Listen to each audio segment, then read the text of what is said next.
Muy buenos días, bienvenidos a Sorprendente Films. Vamos a juntar dos temas que normalmente tratamos en distintos programas aquí en este canal.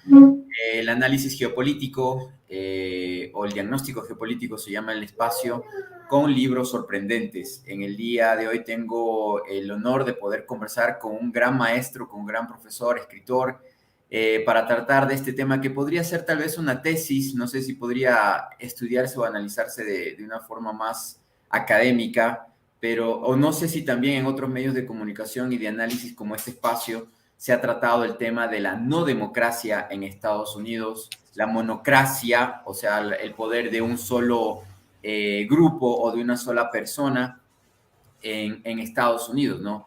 Pero yo quisiera, antes de darle la bienvenida al profe Jorge McFood, quisiera mencionar lo que decían las abuelas antes, en la época, aquí en el Ecuador, tengo entendido, no es de mi familia, pero es un término que se usaba mucho aquí en la época de cuando estaban los españoles dominando, gobernando, cuando había una aristocracia, cuando mandaba el rey, digámoslo acá en Ecuador, se decía el que carece presume. Y en este Sí. caso, quizás habría que decir que Estados Unidos va por el mundo proclamando mucho la democracia o lo que ellos consideran o creen es la democracia, ¿no? Hace 2 días escuchábamos al presidente de Estados Unidos hablar sobre la democracia y la autocracia de otros gobiernos, los autócratas de otros gobiernos. Pero si hacemos un análisis a profundidad, como vamos a hacer ahora un poco más, nos vamos a dar cuenta que Estados Unidos jamás ha practicado en su historia algo como la democracia, ¿no? Quienes lo vemos un poco de afuera, con un pie afuera y un pie adentro de Estados Unidos, lo vemos así. Así que quiero invitar entonces para esta ocasión a mi querido amigo, el profesor Jorge McFood, quien escribió un libro que prácticamente me ha cambiado la vida a mí y que le está cambiando la vida a muchos analistas porque es un libro de cabecera para investigar y analizar la frontera salvaje. Estimado profe, muy buenos días.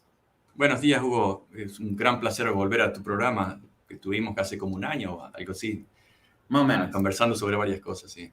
No, hace 2 o 3 meses tuvimos, antes de fin de año, tuvimos Sí, un diálogo con también. el director del Fondo de Cultura Paco, Económica de México, sí, Ignacio Paco conversando con él Tolentay. sobre algunos temas parecidos, ¿no? Sí, sí, y estuvimos luego conversando en otros días sobre otros temas. Muy interesante, obviamente. Es un clásico, además, Paco. Sí, profe.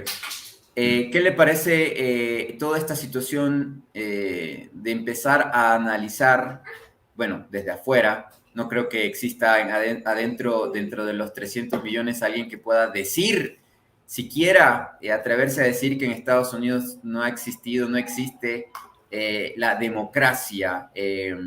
Y para ello quisiera hablar también sobre dos artículos que usted ha escrito últimamente en medios de comunicación.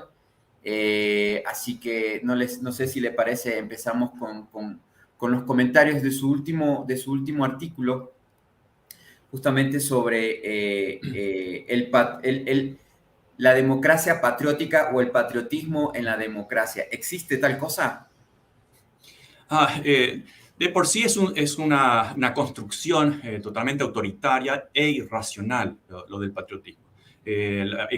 Obviamente que no podemos confundir los nacionalismos, por ejemplo, el nacionalismo anticolonialista, por ejemplo, aquellos grupos como a partir de Franz Fanon en América Latina y en África durante el periodo de la descolonización, comenzaron a hablar, incluso está en el grito de guerra cubano, patria o muerte, venceremos, que era del Che Guevara prácticamente. Pero en ese caso era una especie de reivindicación en el sentido desde las colonias negras, durante muchos siglos, podemos hablar anteriores, que fueron enseñadas a despreciarse a sí mismas, como el esclavo. Tanto los indígenas en América Latina como los africanos en Estados Unidos eran eh, educados en la idea de que eran inferiores intelectualmente, menos físicamente. Esa era una excusa para poder esclavizarlos, pero sobre todo intelectualmente, por lo tanto no se podían gobernar solos, y además su lengua, su idioma era inferior, su cultura era imperfecta, su religión supersticiones y así seguiríamos. Eso es toda una inoculación imperialista que es fundamental. Solo con los ejércitos jamás se hubiese podido invadir y luego colonizar, llamado conquistar en la literatura europea, a otros pueblos. Entonces, en ese caso, bueno, el patriotismo podemos decir que fue una forma de reivindicar. En realidad luchamos por la independencia de nuestro país, y es una forma totalmente diferente a patriotismo o nacionalismo imperialista. Es decir, aquel que sobre todo en el siglo XIX y hubo mucha literatura y mucho análisis pseudocientífico para reemplazar la justificación religiosa. El siglo XIX fue un siglo científico más que el siglo XX, que fue un siglo más tecnológico, pero la excusa debía ser tanto para el oprimido como para el opresor. Bueno, las cosas son así porque pertenecemos a una raza superior. Entonces el nacionalismo defiende el derecho de la raza superior, el patriotismo defiende el derecho de nuestros gobiernos a tener colonias y obviamente a matar millones, como ya hemos hablado en India, en Indochina, en África y en América Latina. Ese es el patriotismo imperialista que, como podrán ver, tiene un signo absolutamente distinto al patriotismo de reivindicación de los derechos de los pueblos oprimidos. Entonces ahí tenemos una clara advertencia de que una sola palabra contiene significados muchas veces opuestos, pero cuando se la usa sin reflexionar sobre esa palabra, se la usa de una forma política. Y lo mismo pasamos cuando mencionas la palabra democracia y libertad, es claramente, incluso podemos ir a la historia, pero hoy en día se usa todos los neoliberales y los ahora llamados libertarios, que en el siglo XIX y XX eran lo opuesto, pero ahora son la continuación de los neoliberales, así como los neoliberales son lo opuesto a los liberales del siglo XIX y XVIII, ideológicamente muy opuesto. Pero ¿cuál es el concepto de libertad? El concepto de libertad hoy es la libertad de los grandes empresarios, es decir, la libertad de nuestro grupo en el poder de no tener limitaciones de la chusma. Esa palabra árabe que se usa en español, la chusma, aquellos que iban debajo del barco, en la peor clase. Es decir, nuestra libertad a decidir, nuestra libertad a que no nos molesten con impuestos ni con regulaciones, es la libertad. Y eso es una manipulación del lenguaje que procede de antes, podemos ir al siglo XIX, pero muy concretamente, y lo pusimos, recuerdo, en la frontera salvaje, cuando Nixon recorre América Latina en los años 50, en el año 58, precisamente, recuerdan que él recibe escupitajos en Venezuela, insultos en Perú, en Argentina. Uruguay y Argentina estaban más lejos de toda esa mafia de las corporaciones estadounidenses, y ahí surge el antiperonismo, ante el peronismo, podríamos hablar de eso también, en los años 40, pero era mucho más independiente y por lo tanto más desarrollada. Pero en los años 50, cuando el vicepresidente Richard Nixon vuelve a Estados Unidos, le hacen una ceremonia de desagravio. Incluso le preguntan al expresidente de Costa Rica, Figueres, ¿no le parece que estaba casado con una estadounidense y siempre estuvo ahí en el medio de una forma muy habilidosa? Por eso logró eliminar el ejército probablemente. Y le dijeron, bueno, ¿no le parece una asquerosidad recibir a una autoridad a escupitajo? Y él dijo, sí, bastante asqueroso, pero ¿no les parece aún peor apoyar dictadores y que esa gente está reaccionando sobre eso? Bueno, ¿qué hace el presidente Eisenhower? Dijo, bueno, claramente la palabra capitalismo está desprestigiada. Lo que tenemos que hacer es reemplazarla en todos los momentos con la palabra libertad de empresa. Pero claro, libertad de empresa, que es la verdadera libertad de los liberales y neoliberales, luego se perdió la palabra empresa, porque también sonaba muy materialista, conveniente y autoritario, porque nada más tiránico y autoritario que una corporación. Podemos seguir en eso, eso no son prácticamente, yo no originé esas ideas, las he elaborado. Entonces, la libertad como cualquier otra palabra, patriotismo, nacionalismo, están llenas, es así, la palabra idioléxico sí lo inventé en el 2007, porque era necesario para el análisis de los campos semánticos y se usó en muchos libros. Pero el concepto de la palabra corporatocracia, me dicen, ¿no?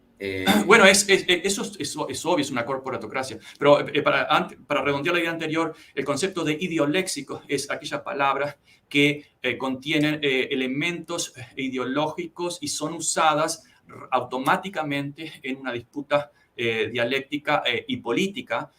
Y generalmente, si uno no tiene una conciencia metalingüística, que es muy difícil estar todo el tiempo reflexionando sobre cada palabra, sirven como armas de guerra o herramientas políticas, muy claramente. Entonces, invadir un país en nombre de la libertad, bueno, es exactamente lo mismo que hicieron los esclavistas en el siglo XIX en Estados Unidos, ya hablamos sobre eso.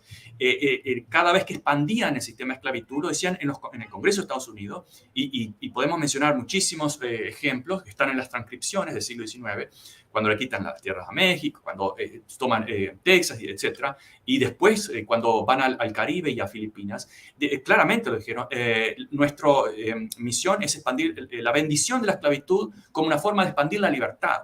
Claro, la gente cuando analiza eso no recuerda que existía el concepto de la raza libre. ¿Cuál es la raza libre? Bueno, por naturaleza es la blanca, porque es la que sabe pensar.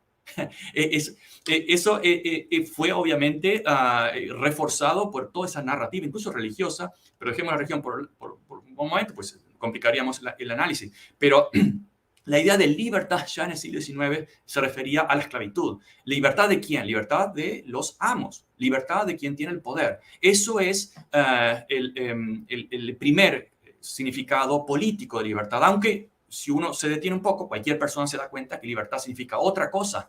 Pero en la práctica es usada por los políticos como la libertad de los de arriba. Y aquellos que critican eso son demonizados de la misma forma que fueron demonizados los negros esclavos, de querer destruir la civilización cuestionando el sistema y la libertad, porque los esclavos estaban mucho mejor y en cierta medida en aspectos que aquellos que se rentaban en el norte como obreros y se siguen rentando, aquellos endeudados hoy, que son esclavos modernos.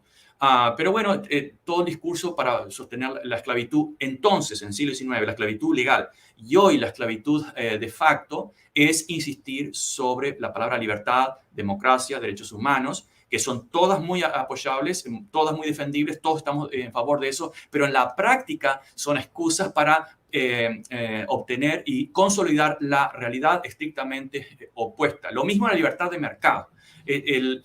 La libertad de empresa y la libertad de mercado es más o menos lo mismo. Jamás existió. Jamás. El mismo Adam Smith se quejaba en 1700, cuando publica The Wealth of Nations la riqueza de las naciones. La riqueza de las naciones en 1776. Hay muchos pasajes que se quejan claramente. Acá en Inglaterra no existe la libertad de comercio. Y además tenemos colonias, etc. El mismo, el ídolo, y podemos hablar de otros, de los neoliberales, era mucho más consciente, no había esa libertad real. Lo que llamamos libertad de mercado es la libertad del poderoso, la libertad del imperio, la libertad de aquel que no tiene competencia. Y todas los grandes imperios, empezando por el británico, se hicieron básicamente contra la libertad de mercado. Se desarrollaron a partir de la protección de sus propias industrias y tenían castigos terribles, no solamente en Inglaterra para aquellos que exportaban, por ejemplo, materiales sin industrializar, castigo físico, sino que cuando fueron a la gran empresa privada, que es de East Indian Company, primero fue la gran empresa privada a partir del principio del siglo XVII, 1600, y arrasó y destruyó toda India, dejando millones de muertos, pero no millones, sino cientos de millones de muertos, eso está calculado. También iba con el concepto de la libertad, y aquellos habilidosos artesanos indios que cuando esa empresa e Inglaterra llega a India y a lo que es hoy Bangladesh, Bengala era en aquella época, pero un poco, con las fronteras un poco diferentes, y luego con la guerra al opio en China, etc., destrozaban los dedos de los productores, artesanos y trabajadores más habilidosos, los destrozaban para evitar la competencia y para imponerles que comprasen sus productos elaborados y ellos se dedicaran a producir la materia prima que el norte industrializado necesitaba. En ese momento, 1600, un poco antes, pero también en ese momento, India y China tenían la economía por lejos más grande del mundo. Europa era más o menos un 15%, menos del 15%, irrelevante comparado al 60-65% de China e India. Eran las economías más poderosas y estaban mucho más desarrolladas y producían más.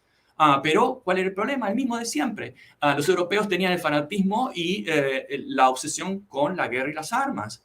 y a fuerza de cañón pusieron muchas cosas, destruyeron muchos países, hambriaron muchos países en nombre del capitalismo y del libre mercado. Entonces, lo mismo podemos seguir con el concepto de democracia. ¿Cuándo hubo democracia? Bueno, desde los padres fundadores, los que podían votar o ser votados eran un 10%, llegó a un 20% décadas después. Pero ¿cómo podemos llamar al país libre o país democrático un país que tiene esclavos? La mayoría de negros, algunos blancos, que eran indentured slave, esclavos indentured. Y las mujeres no votaban, obviamente, los pobres tampoco. Los blancos pobres no votaban. De hecho, trataban de que odiaran a los negros y a los indios como una forma conveniente de aplicar la ley, divide y gobernarás. Por ley no existía. Es cierto, la Constitución era una de las más avanzadas desde nuestro punto de vista, aquellos que apoyamos la idea de democracia, pero era el papel, como las repúblicas latinoamericanas, era papel. No está mal, era un principio, bueno, vamos a ver el lado positivo. Bueno, por lo menos había cierto principio influido por ideas de la Ilustración que no tenían nada que ver con el imperialismo de sus propios países. Es decir, los pensadores muchos estaban en contradicción de lo que hacían sus propios países. Y eso es natural. ¿Qué querían? Que se fueran a vivir a India, que se murieran de hambre y que fueran aplastados por su propio gobierno en Europa, como pasó en Irlanda, por ejemplo. Podríamos hablar mucho de Irlanda, etc. Y después, cuando el sistema legal esclavista es derrotado en la guerra civil en 1860-1865, se ilegaliza, los negros pasan a ser ciudadanos estadounidenses, seres humanos, más o menos, pero obviamente que arrancan de un gran problema económico. No tenían tierras para sobrevivir, no eran bienvenidos en los mejores puestos, no estaban educados tampoco para las mejores posiciones, y se iban a trabajar a las ciudades, se acumularon en las grandes ciudades, y que luego se formaron guetos, que además fueron reforzados en el siglo XX de forma conveniente a través del urbanismo y a través de la ilegalización de drogas. Claramente fueron guetos reforzados hasta muy recientemente, la guerra contra las drogas. Y las corporaciones reemplazaron a los amos. Si vemos la práctica y el discurso, hoy, por ejemplo, alguien critica a esos grandes ladrones como los grandes nombres, por no mencionar los más famosos, Jeff Bezos, Elon Musk, y todos esos grandes íconos del supuestamente capitalismo estadounidense, que no tiene nada de capitalista según sus propias ideas de invertir, tomar riesgos. Que dicen que a veces estos personajes son inventos o son como Zelensky, ¿no? Como actores o personajes puestos en su momento para que siga funcionando el sistema de la fantasía, de la ilusión, de que tenemos democracia, de que se puede salir adelante, de que se puede triunfar, de que un migrante en el siglo XXI, fines del siglo XXI, fines del siglo XX, inicio del siglo XXI, como este señor Musk, de Sudáfrica puede triunfar y lograr el sueño estadounidense, ¿no? Que llaman el sueño americano. De Sudáfrica vinieron muchas personas. Yo conozco muchos sudafricanos acá y están luchándola como cualquier obrero de clase media. Entonces, Elon Musk no era pobre, fue a las mejores universidades y era parte de esa tradición del apartheid. No quiero decir que él apoyara el apartheid, pero se benefició en alguna medida. No inventó nada, ni siquiera inventó una empresa llamada Tesla, pero en cuanto a invenciones, cero, absolutamente. Simplemente secuestró lo que todos los demás habían inventado, que además con dinero del gobierno.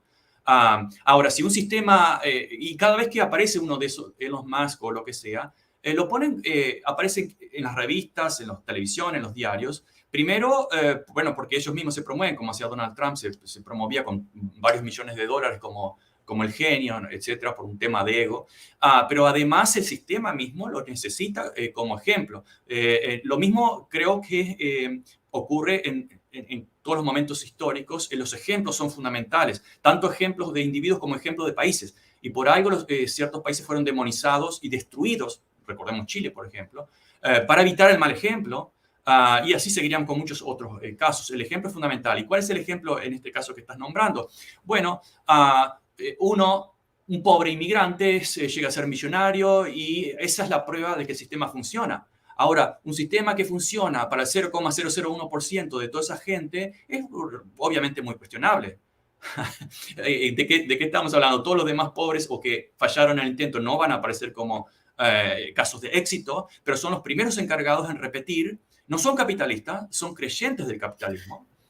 Y son los primeros defensores de la misma manera Y de sabe, que, profe, como decía Malcolm X, los negros de la casa eran los primeros defensores del sistema esclavista porque tenían algún pequeño claro, privilegio. Y lo mismo pasó en América Latina, y creo que lo mencionamos en Ecuador, de Montalvo, etcétera, o en Perú, Prada, González Prada, de que lo decían claramente, nada peor que aquellos caporales que obtienen cierto pequeño privilegio. Estamos hablando del siglo XIX y siglo XX, ya eran conscientes de eso, cierto pequeño privilegio y no quieren perder ese privilegio y se convierten en los peores opresores de aquellos que quedaron abajo. Los sistemas funcionan así siempre. siempre tienes que tener un capataz Mm, y que sea del mismo pueblo de ellos. Ahora, exacto. eh, me hizo recuerdo de que cuando he hablado con dirigentes, líderes o dirigentes religiosos de Estados Unidos, ellos siempre han defendido y creen el monolítico, dos cosas que están, parece, escritas en piedra en Estados Unidos. La primera es que sí existe democracia y es la mejor de todas en el planeta. Y la segunda, que el capitalismo funciona y que se comieron lo de Fukushima. O sea, Mm, ya no hay por a dónde ir. O sea, es este el sistema que existe y que debe haber. Pero el capitalismo parchado, ¿no? Un Frankenstein de distinta, que coge mucho del socialismo, del comunismo, y que parcha para que el pueblo no tenga que manifestarse y rebelarse. sí. Me lleva esto a una pregunta, pese a que hay tantas universidades en Estados Unidos. Estados Unidos es un país muy grande, por cierto, muy, muy grande geográficamente, con una población muy, muy grande, el país con la mayor población de América del continente. Y mi pregunta es, profe, ¿por qué no vemos las reacciones de París? ¿Por qué no vemos las reacciones de Berlín? ¿No vemos las reacciones de Quito, de Bogotá, de Santiago, en su buen momento? Ya lo hemos olvidado, pero en Montevideo y casi siempre las de Buenos Aires. ¿Por qué Mm. no vemos esas manifestaciones en Estados Unidos? ¿Qué pasa? ¿Por qué han logrado creer esta excepcionalidad? O no, no quería usar esa palabra, perdón. Pero que cuando yo voy a Estados Unidos y voy a un restaurante y me pongo a comer, llegan militares con sus uniformes camuflados y Mm, todo, y les sí. abren las puertas de par a par, todo el mundo les aplaude y les dice héroes, gracias Mm. por hacer lo que hacen por nuestra nación, el restaurante les da comida gratis, y tú dices, wow, ¿qué pasó? Esto no lo he visto en ninguna otra parte del mundo. Mm. ¿Qué pasa en Estados Unidos con Sí, esta... hay muchas razones, pero una se resume en propaganda. Y quienes diseñaron, por ejemplo, en los años 60, cuando sí hubo reacciones, recuerdan que hubo universidades en que se ocurrieron matanzas, aquellos estudiantes que protestaban contra la guerra de Vietnam, una guerra absolutamente criminal, que además fue perdida y acá en Estados Unidos nadie perdió una libertad porque los comunistas en Vietnam tomaron el poder, pero sí que se cometió un genocidio que nunca se va a considerar genocidio. Incluso los militares que descubrieron que habían sido afectados cuando arrojaban el agente naranja, demandaron al gobierno de Estados Unidos y muchos ganaron, miles ganaron sus juicios. Pero aquellos que estaban abajo, los vietnamitas, fueron millones, por lo menos 1 millón, se calcula, de muertos y afectados que aún siguen naciendo con, con deformaciones genéticas. Esos no ganaron ningún juicio al gobierno. Eso fue un genocidio. Nunca se llama genocidio y podemos seguir con muchos otros ejemplos.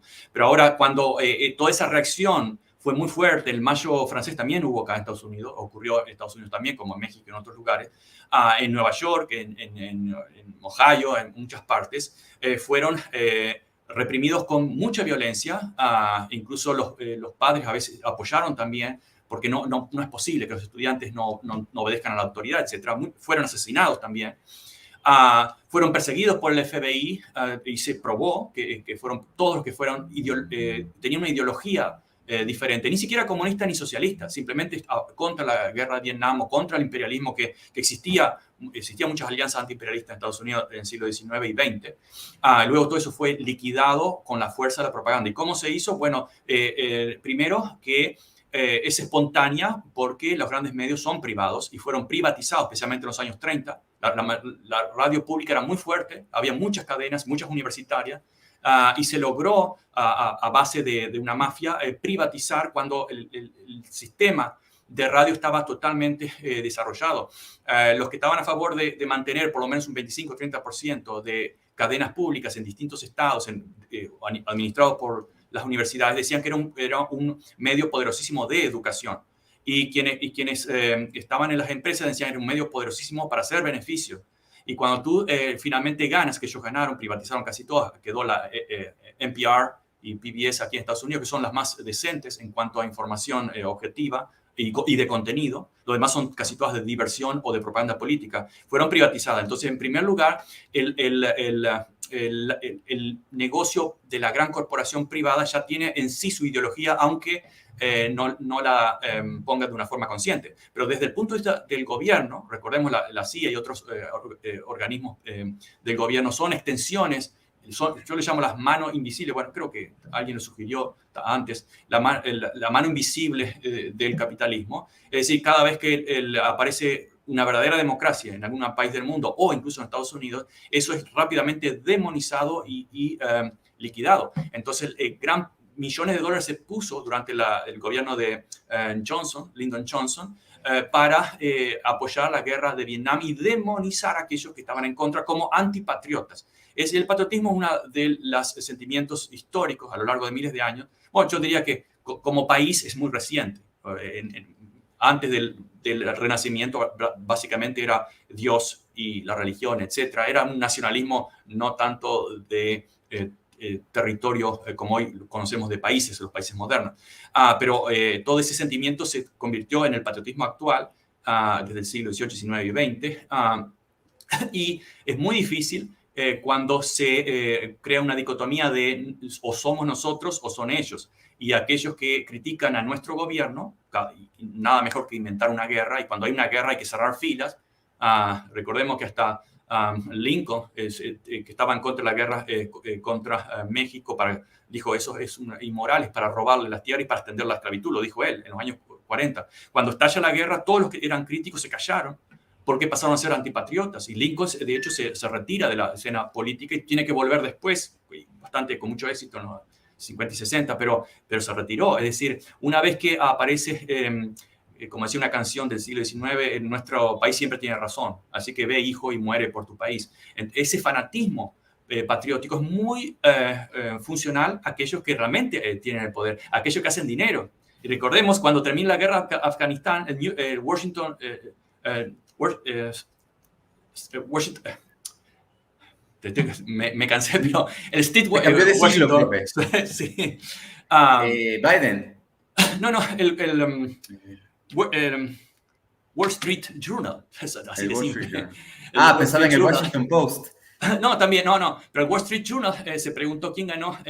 Eso fue en fines de diciembre de 2021. ¿Quién ganó en Afganistán? Y el subtítulo decía muy claramente, las grandes empresas privadas ganaron trillones de dólares en ese negocio de la guerra. Entonces, yo he tenido muchos estudiantes aquí que venían de Afganistán, de Irak, destrozados, y no eran físicamente, destrozados psicológicamente, con terribles traumas. Algunos de una forma crítica, hay grupos que se vuelven antiguerra, lo conozco varios, y hay otros grupos que no quieren saber de que perdieron una pierna o tienen serios traumas o perdieron sus amigos sin ninguna razón, o por una razón para matar a otra gente, o para apoyar los grandes negocios de los de arriba. Entonces, fanáticamente se cierran los ojos y apoyan todo eso como una causa patriótica.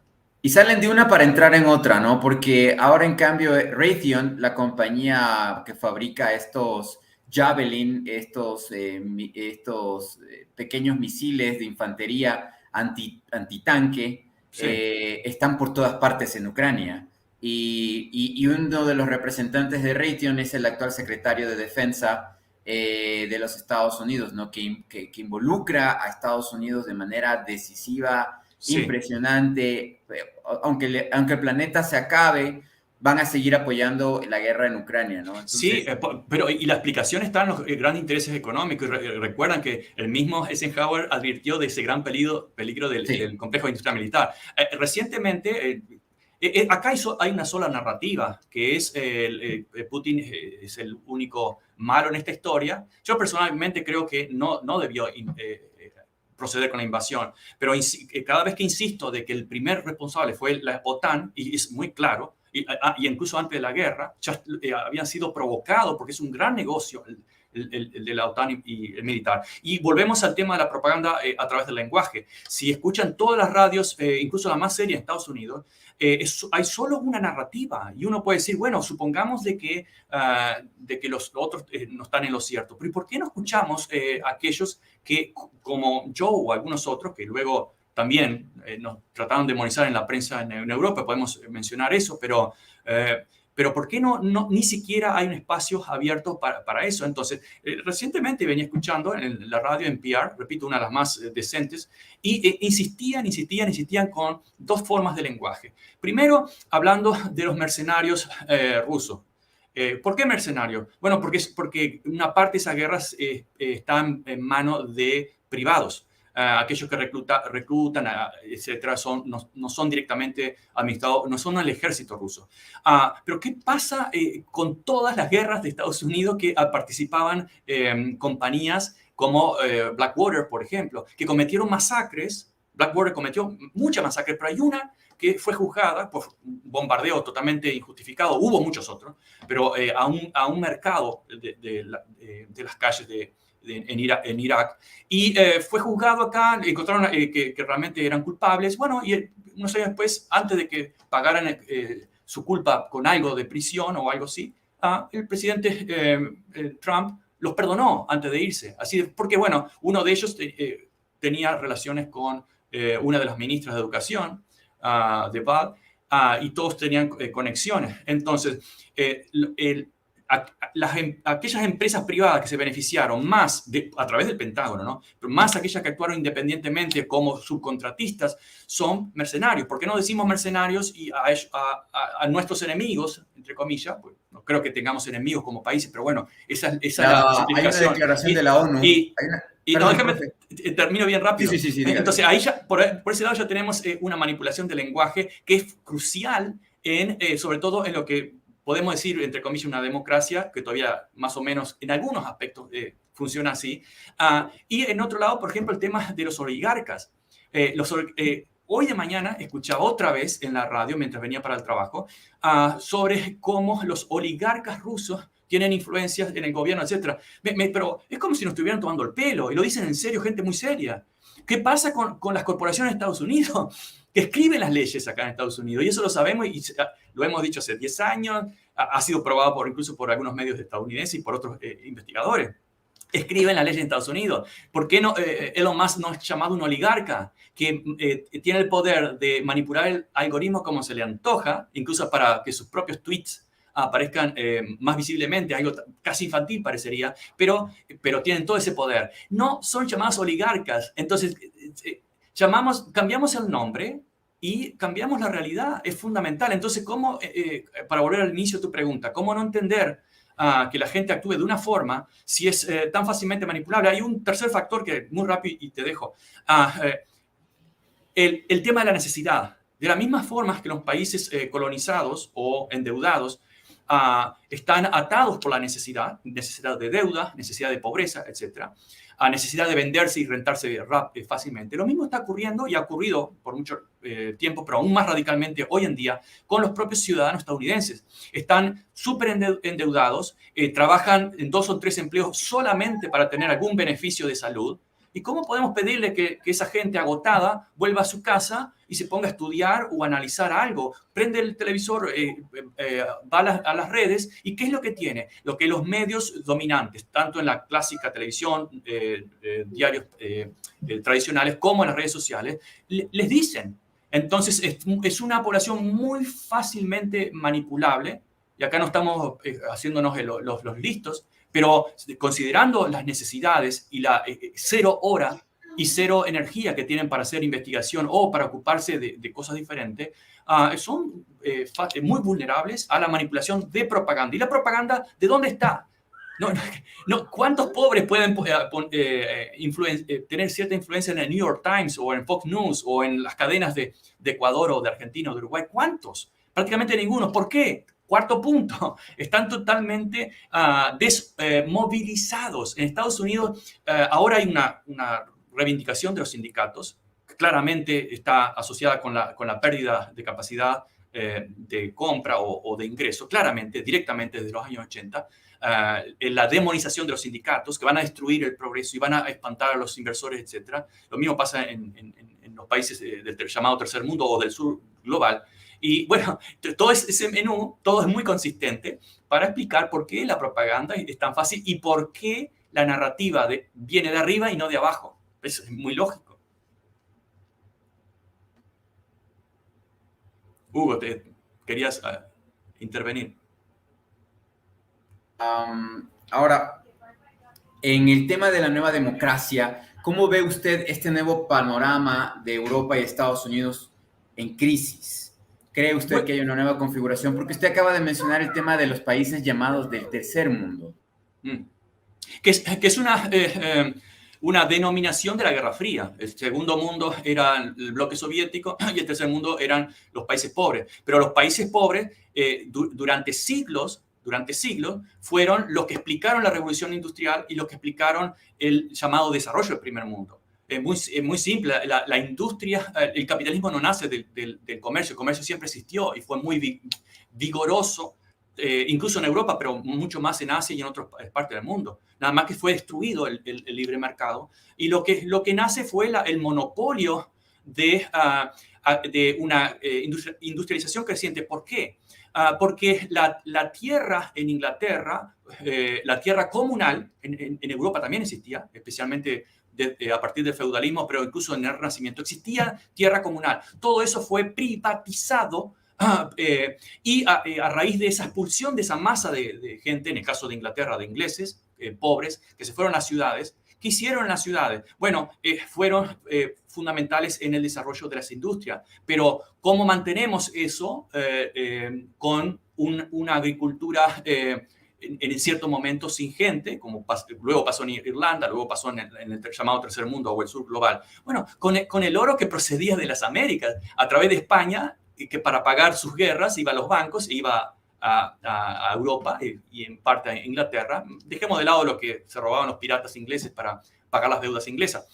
Pero todo ese oro que se transfirió a Inglaterra hizo posible que hubiese una gran cantidad de mano de obra citadina o urbana dedicada a la industria. Ahora, esa industrialización desarrollada además a fuerza de proteccionismo, de tarifas, etc., y luego cuando se desarrolla le venden al mundo en el siglo XIX la idea del libre mercado totalmente artificial. ¿Para qué? Bueno, para decir, no se desarrollen ustedes, que nosotros ya lo hemos hecho. Si quieren competir, compitamos libremente, es decir, sabemos que ustedes no van a hacerlo. En Estados Unidos dijeron, no, todavía no, vamos a primero desarrollar las industrias y luego seremos los campeones del libre mercado. Y lo hicieron.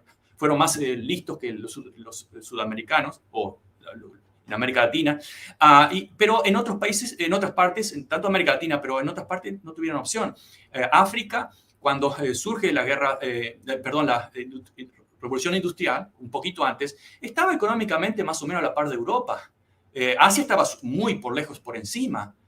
Y todo eso fue absolutamente destruido. Ahora, ¿cómo se logra el desarrollo de la hermosa Europa? Bueno, todos admiramos Europa en muchas ideas, en muchas cosas, pero digamos la verdad, las toneladas de oro, las toneladas de materias primas, de cobre de Congo, de oro de Sudáfrica, y así seguiríamos, fueron absolutamente extraídas para beneficiar, incluso hasta muy recientemente, a fines del siglo XIX, incluso hoy en día a través de la deuda. Recordemos que la deuda es una forma de neocolonialismo.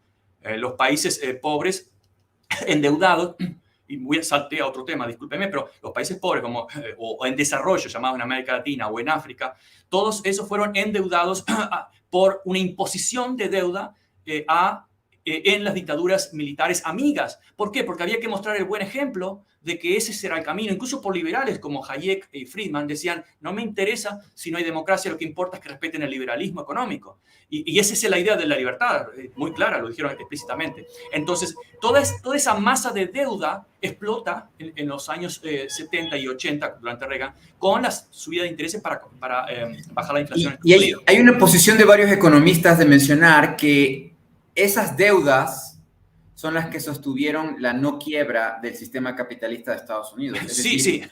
Y lo vemos ahora también. Y en el programa de diagnóstico financiero nosotros hemos advertido en un montón de ocasiones que se ve una presión mundial, como una guerra, porque antes no existía China, que era prestamista, una guerra de espacios en donde déjame ese mercado, porque si no tengo este mercado, voy a quebrar. Europa, Estados Unidos. Si no tengo este mercado, no tengo el gas barato, no tengo el petróleo barato, no tengo el oro barato, no tengo la mano de obra barata. Como China tampoco ya fabrica y empieza a sufrir del sistema de bienestar, ¿no? Del Estado de Derecho y de bienestar. Ya tiene sindicatos, la gente empieza a quejarse en las calles, ya empiezan a exigir seguridad social, entonces ya no hay esa posibilidad de encontrar nuevos esclavos, ¿no? Y vemos que estos conflictos empiezan a agravar, porque si bien en el siglo XX se dieron conflictos justamente por esta razón, pero en Europa ahora lo estamos viendo también a nivel de la periferia, que también ya se está acabando. Entonces, me da la impresión, y esto lo vengo diciendo más de un año, profe, no sé si estoy en lo correcto, corríjame usted, de que vienen por nosotros, porque como ya no se puede en el este, ya no se va a poder, ¿qué queda? O queda África y está todo, Wagner está por toda África y están armándose hasta los dientes, están cerrando los espacios con China.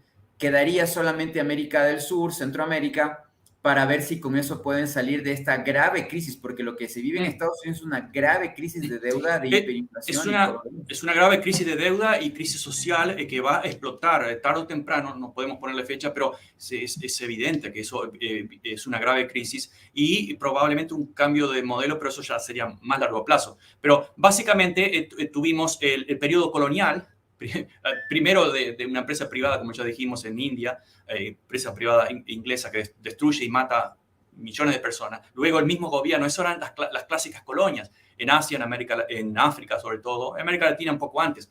Luego vinieron las dictaduras amigas, primero las dictaduras bananeras con los psicópatas del Caribe, como Trujillo, Somoza, República Dominicana, Somoza, Nicaragua, y así seguiríamos.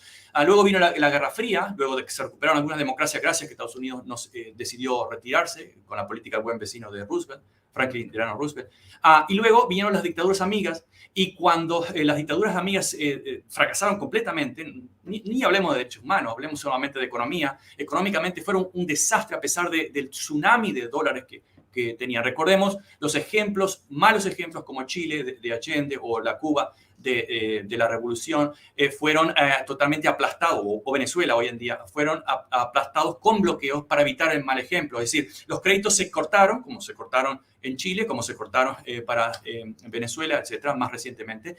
Y a los amigos se los salvó siempre con billones de dólares, pero no fue un regalo, fueron deuda. Entonces, cuando esas deudas se tornaron impagables por la suba de intereses, las colonias pasaron a ser dictaduras, las dictaduras pasaron a ser democracias secuestradas, democracias endeudadas.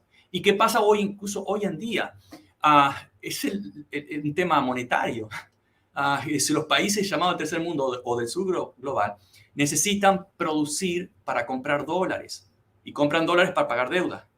Acá en Estados Unidos, en gran medida, o en una medida significativa, imprimimos, porque nuestra moneda nacional es la moneda global. En cierta medida el euro también lo es, pero más lo es el dólar, sobre todo en la compra y venta de petróleo. Ahora, ¿qué pasa? Cuando toda esa extracción, que ya viene del siglo XVII en delante, o antes incluso, si hablamos de España hablamos del siglo XVI, y de Portugal, pero ya de los imperios anglosajones del siglo VII en delante.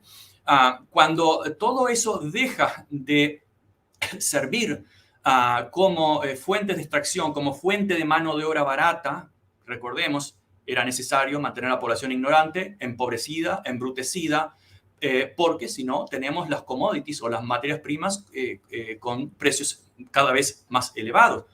Y esta fue una observación de Raúl Prebisch en Argentina, con su programa o idea de sustitución de importación que se intentó aplicar en Brasil, en Argentina, etc. Es decir, industrialicémonos, porque las materias primas tienden a bajar y las manufacturas tienden a subir. Eso en la época de la industrialización, obviamente. Ahora estamos en la postindustrialización.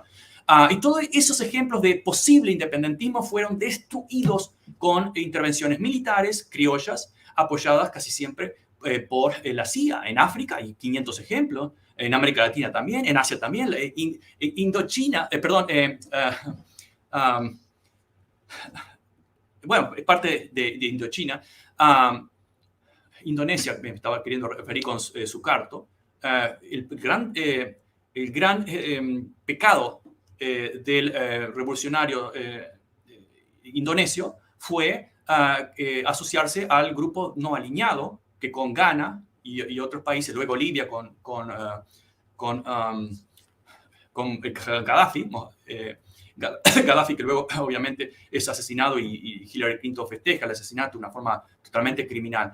Fueron destruidos y dejaron, por ejemplo, en Indonesia en los años 60, 1 millón de muertos fueron organizados por la CIA.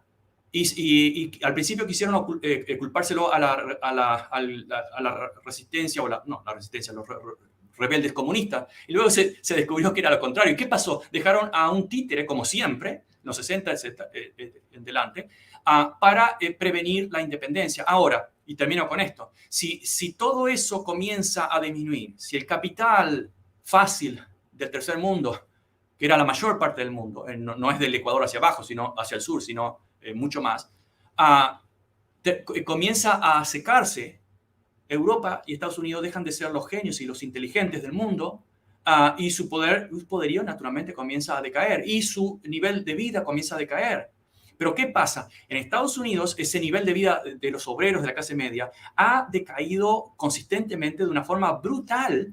Si miramos, por ejemplo, el salario mínimo es prácticamente lo mismo ahora que hace 10 o 15 años, mientras que la élite corporativa de los grandes delincuentes, asaltantes de sociedades y de países, se sigue enriqueciendo cada vez más. Y como necesitamos seguir extrayendo, creamos programas de libre mercado, que no son programas de libre mercado, como el programa Transpacífico, es como el NAFTA extendido al sur.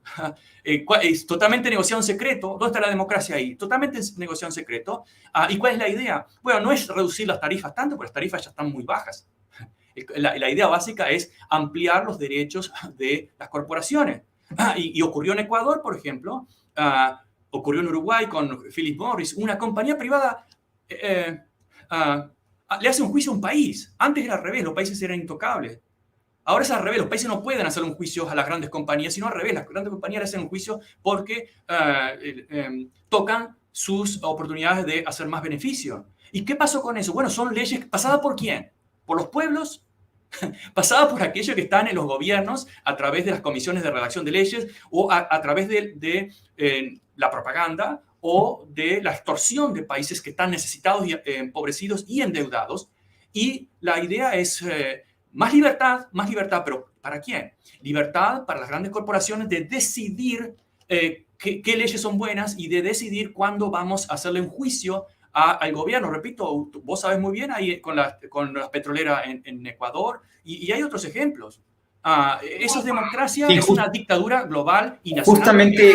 Justamente eso quería mencionar, perdón si hay ruido, pero mi hija está por aquí cerca y está en una actitud muy fuerte de ella.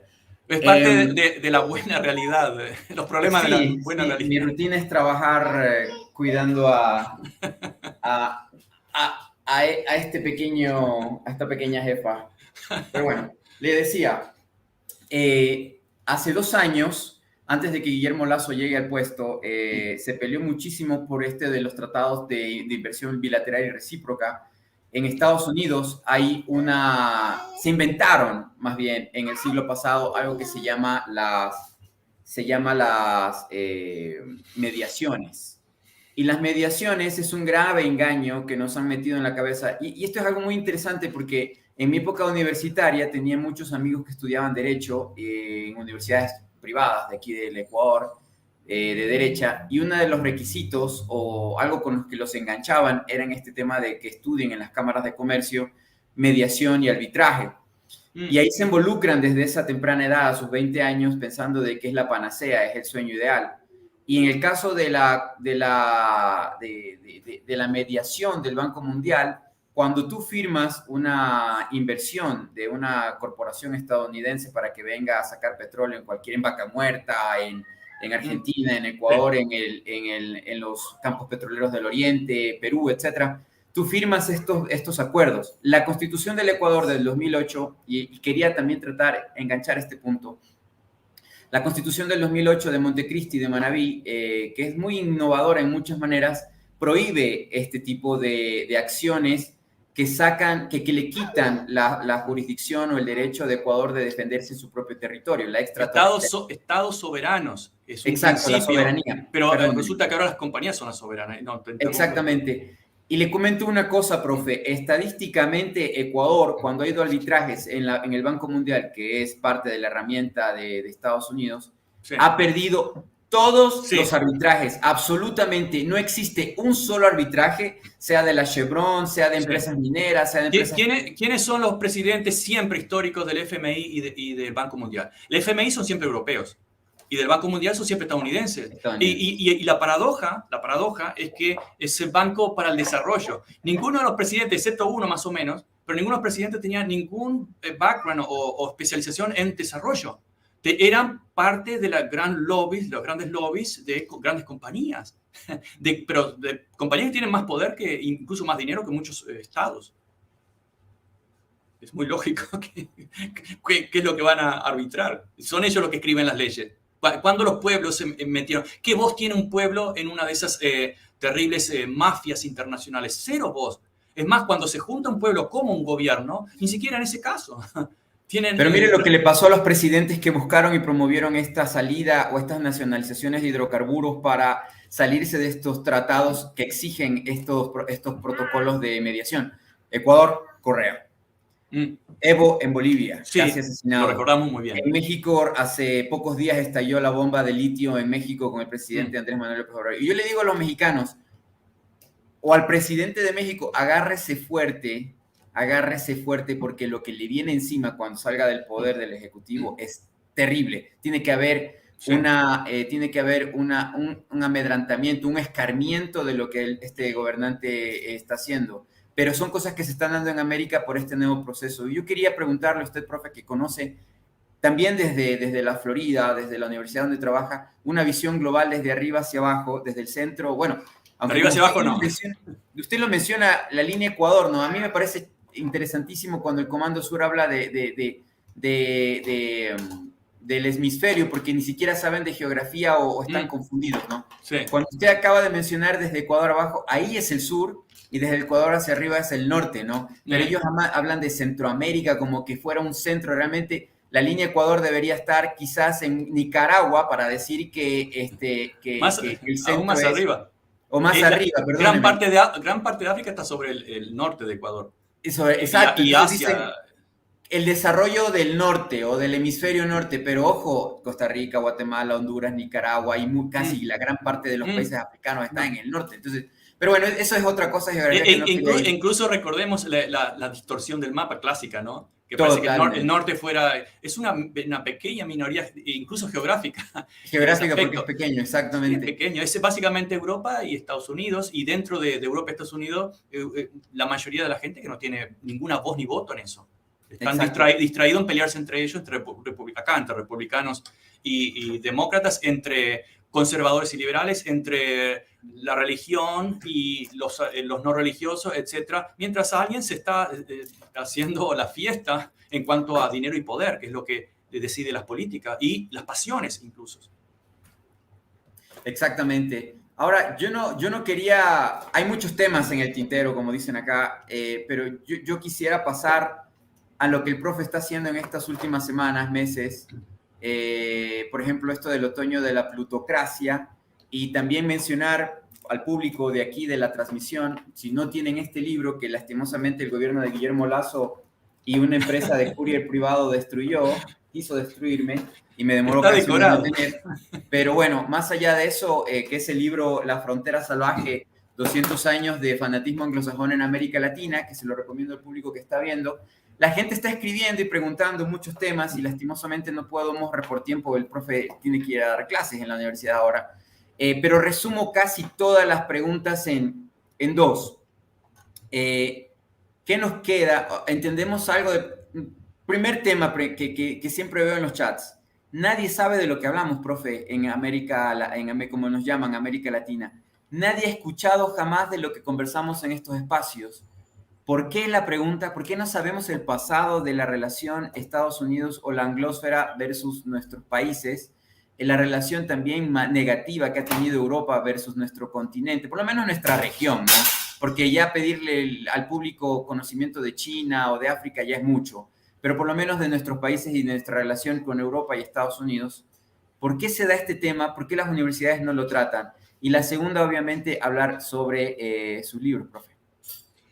Bueno, podemos hablar sobre el libro, pero creo que de hecho los temas son más interesantes en sí. Las universidades, algunas sí los tratan, pero sufren de una especie de endogamia. Yo he insistido mucho que nuestro trabajo no tiene ningún sentido si no salimos afuera de los campus a través de los medios. Los medios son los principales responsables de la manipulación de los pueblos, pero en este momento son las únicas herramientas que nos quedan aquellos que pensamos diferente y que entendemos que todas las narrativas no tienen fundamento histórico, documental, ni siquiera lógico en muchos aspectos. Pero hay algunos ejemplos, incluso en YouTube, etcétera, de gente que intenta revertir eso desde su pequeña posición. Pero luego vemos la absoluta mayoría, supongamos aquellos que tratan temas políticos, que ni siquiera son temas políticos, son políticos pero ni siquiera los tratan a los temas, y tienen cientos y cientos de, algunos hasta millones, pero cientos de miles de visitas, me gustas, likes, etc. Y uno se pregunta, bueno, ¿será nueva operación Mockingbird? Si pusieron tantos millones de dólares para promover libros tan ridículos hasta los años 90 y películas, etc., ¿por qué no iban a dejar de hacerlo cuando hoy tienen muchísimo más dinero?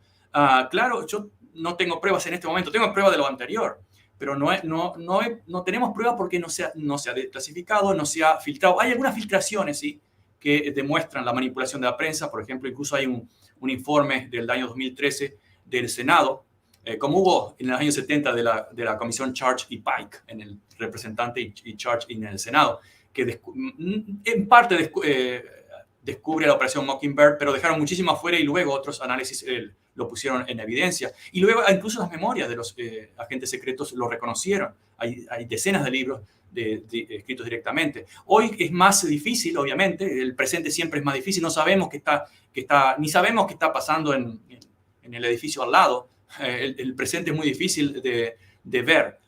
Por lo tanto, aquella idea de que yo sé lo que digo porque lo viví no tiene ningún fundamento, es ridícula. Gente que vivió los mismos hechos en un país tienen visiones a veces radicalmente opuestas. Pero ¿qué pasa? Para volver a tu pregunta, hay cierta ideología que se la lleva muy fácil. ¿Y por qué? Primero porque no implica un esfuerzo intelectual. Decir que estamos, como Javier Milei, estamos a favor de la libertad y en este país no hay desarrollo porque no hay libertad. Una vez me invitaron a Deutsche Welle, fue hace unos años, a un programa muy interesante, muy simpático, en Berlín. Y cuando volvía hice una escala en Dublín, en Irlanda, y me encontré con un argentino. Y también me empezó echando la culpa al peronismo de todo, cuando el peronismo tuvo muy poca oportunidad realmente de gobernar en el siglo XX. Casi todo fue derecha neoliberal apoyada por la CIA o simplemente oligárquica. Podemos hablar muchísimo sobre eso. Pero la idea de que, bueno, en Argentina falta libertad, por eso no somos desarrollados. Y mi respuesta sigue siendo la misma hoy.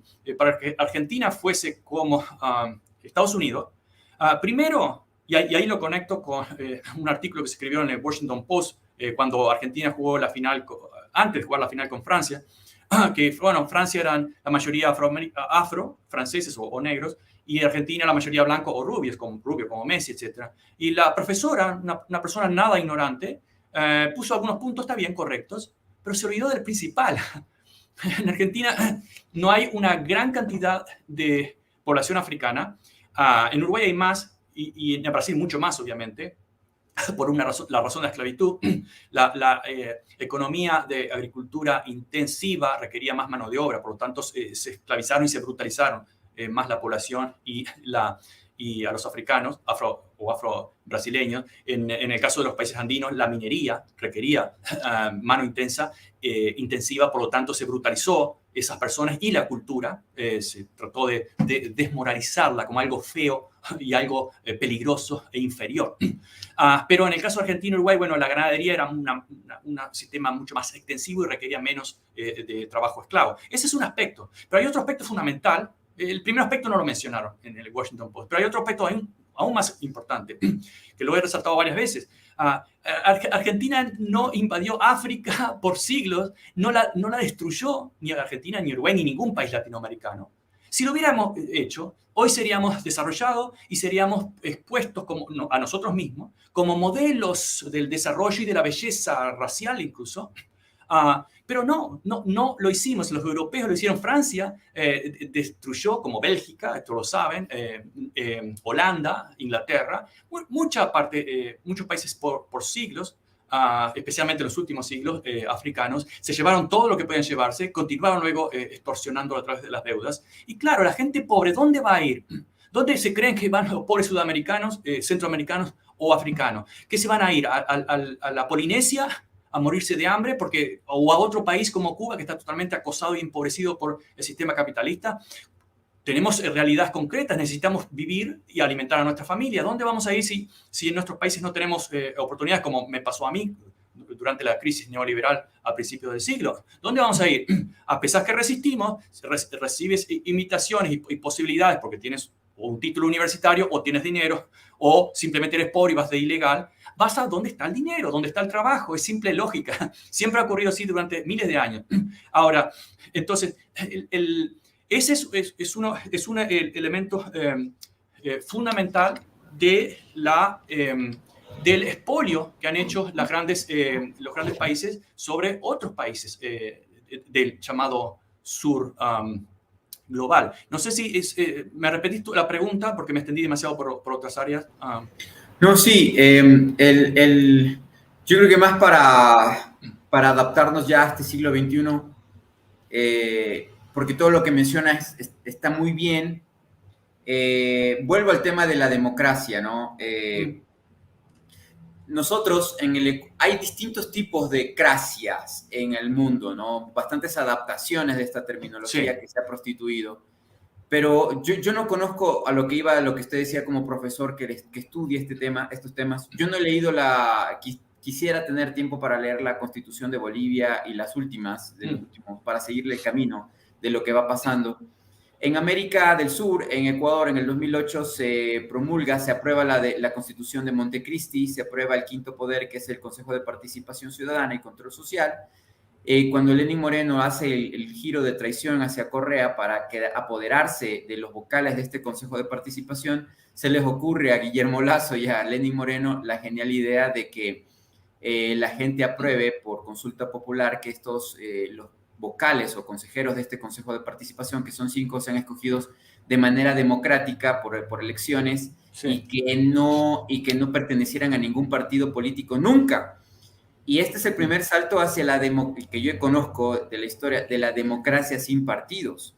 Eso no sé si existe en otro país. Y en hace 15 días, Rafael Correa, que es un estratega impresionante, con una estrategia de comunicación muy buena, logró astucia de comunicación, logra introducir a 4 de los 5 consejeros de participación porque los apoya, simplemente diciendo, por si acaso, si ven a alguien en la papeleta de color celeste, son mis amigos, son mis candidatos, y todo el mundo fue a votar por él, porque en la papeleta eran los únicos de color celeste. Impresionante, sí, fue una estrategia monumental. Ahora, a lo que voy es, querían destruir este Consejo de Participación y se enquistan en el Montesquieu, en la Francia republicana, pero yo veo este proceso y esta constitución que permite que haya muchos partidos, y aquí en el Ecuador buscan los que ven hacia el norte, ven este bipartidismo que yo le llamo monopartido, porque en Estados Unidos muchos investigadores y analistas me dicen, no te confundas, Hugo,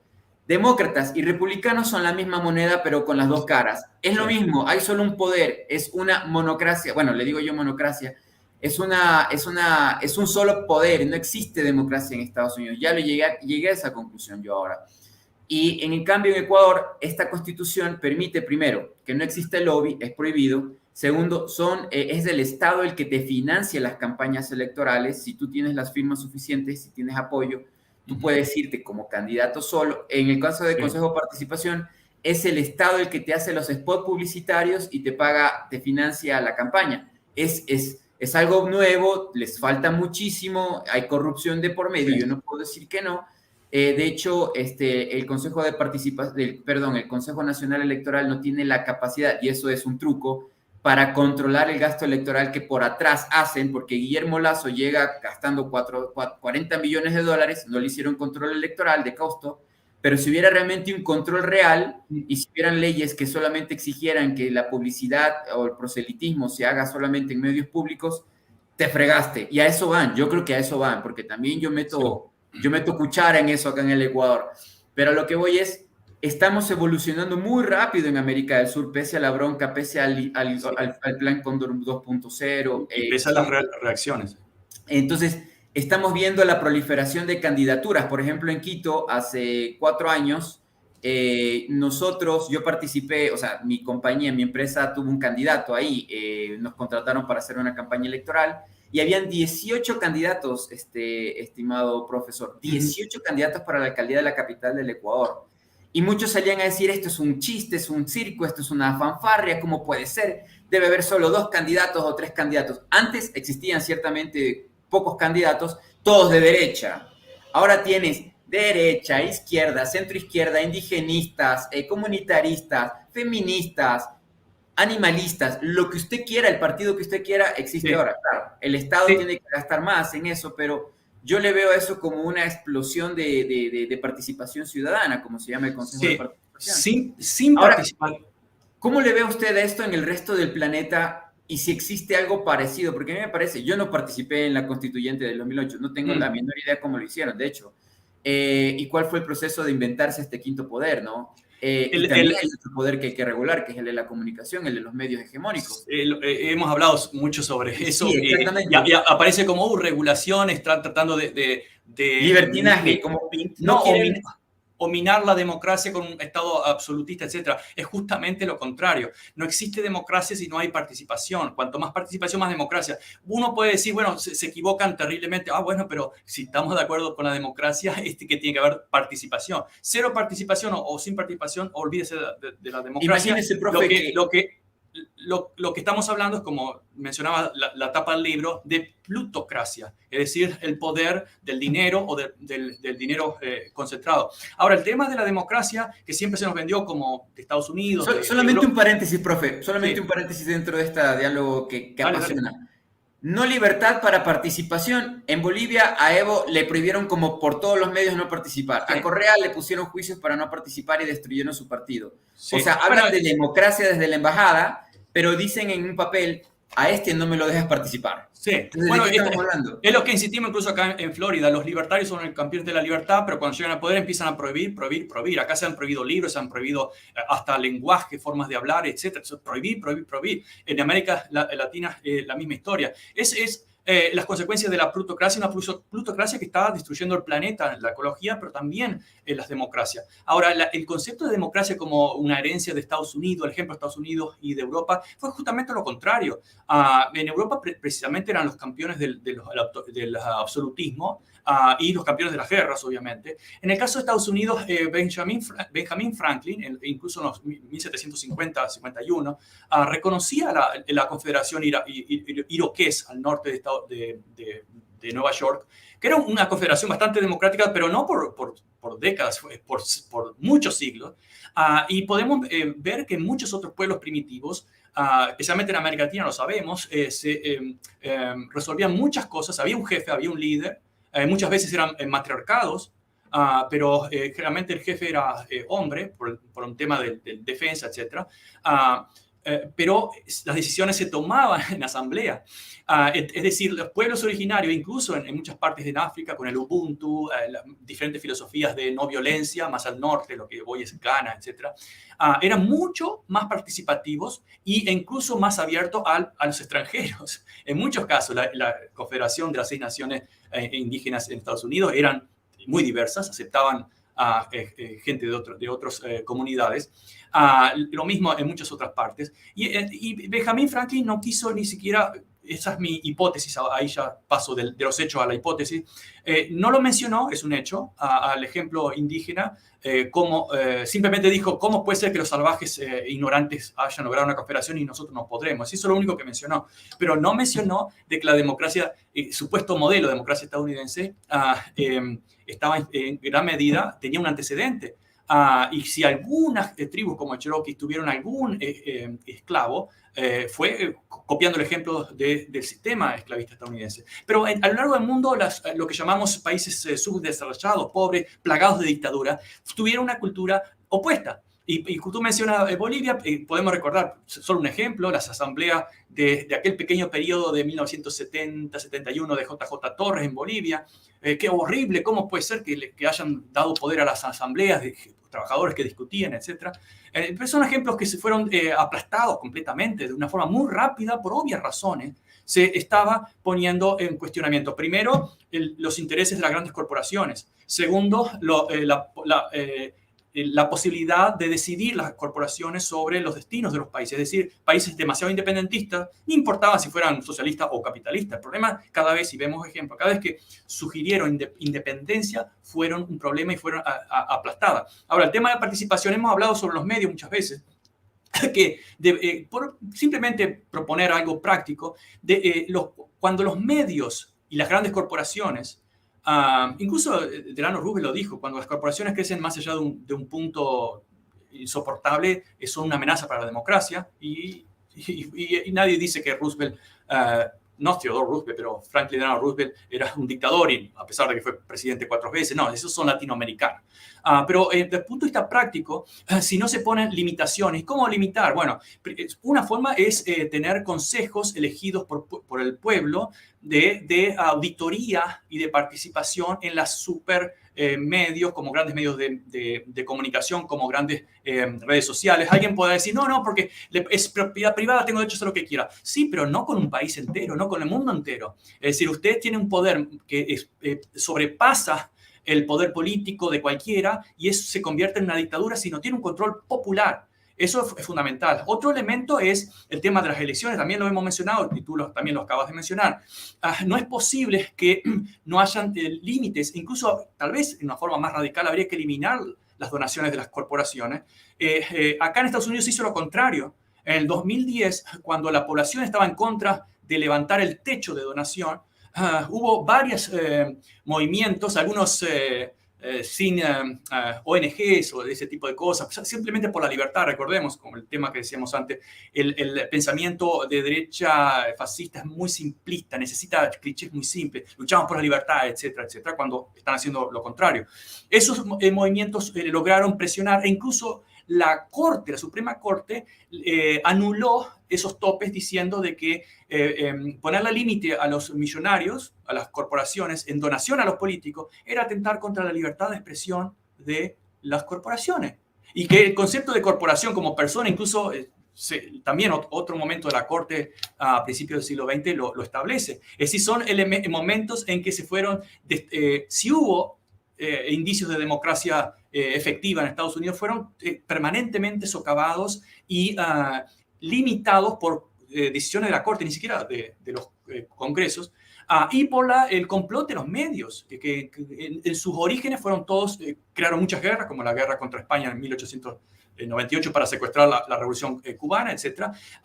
Y crearon guerras, establecieron que debían opinar la mayoría, no importa si hay disidentes. De que los grandes medios tienen un op-ed, es decir, invitamos o dejamos que alguien como nosotros molestamos, pero está bien, molestan para demostrar que son democráticos, pero en realidad no tenemos gran influencia ni la queremos. Pero una cosa que también hay que mencionar, Colombia y Estados Unidos, por ejemplo, perfectos de monopolio de comunicación y de persecución, En Colombia se asesinó, Sí, se eliminó un partido y una ideología política de izquierda, se los desapareció. Recién la Corte en Colombia, no, la Corte Interamericana de Derechos Humanos, después de décadas de juicio, dio un veredicto respecto al crimen de lesa humanidad que hizo el Estado colombiano o la plutocracia colombiana, desapareciendo una ideología política, ¿no? En el caso de sí, Estados Unidos se asesinó literal a través de la CIA y del Departamento de Estado a partidos o ideologías, ¿no? Por ejemplo, el tema sí, de este partido negro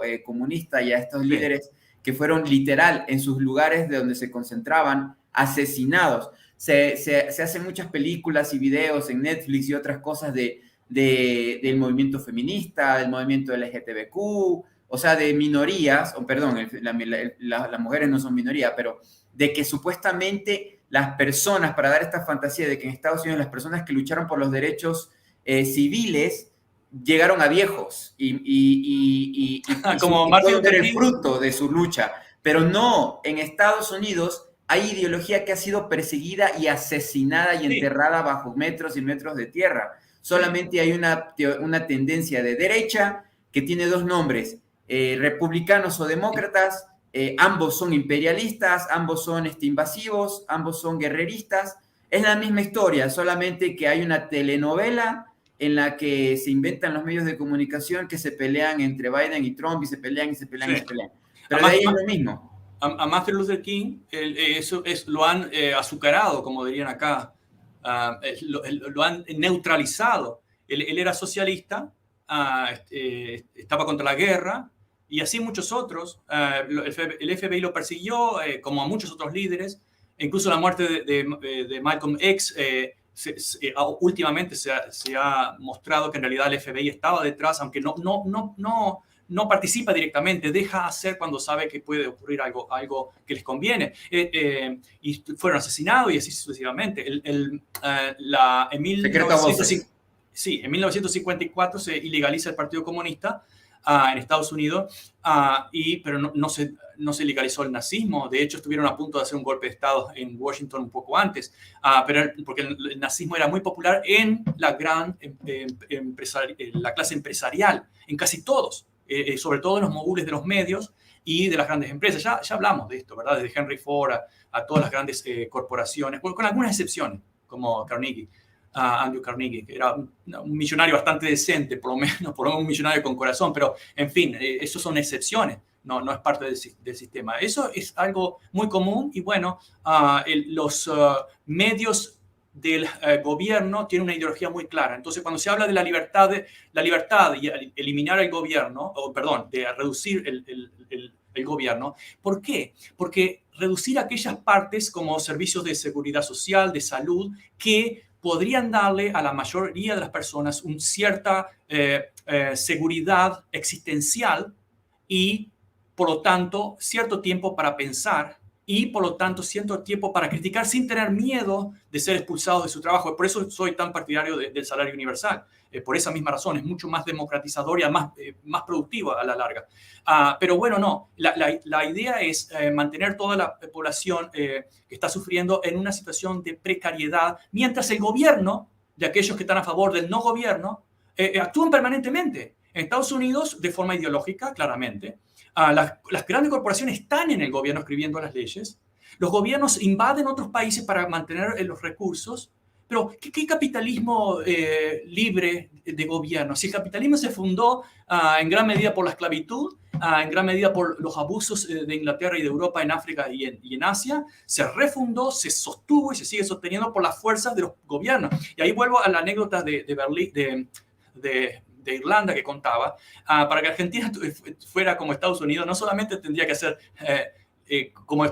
tener la economía de Estados Unidos. Primero tendría que tener el dólar, que no lo tiene. Segundo, tendría que tener 800 bases militares alrededor del mundo para hacer buenos negocios y para acosar a la gente.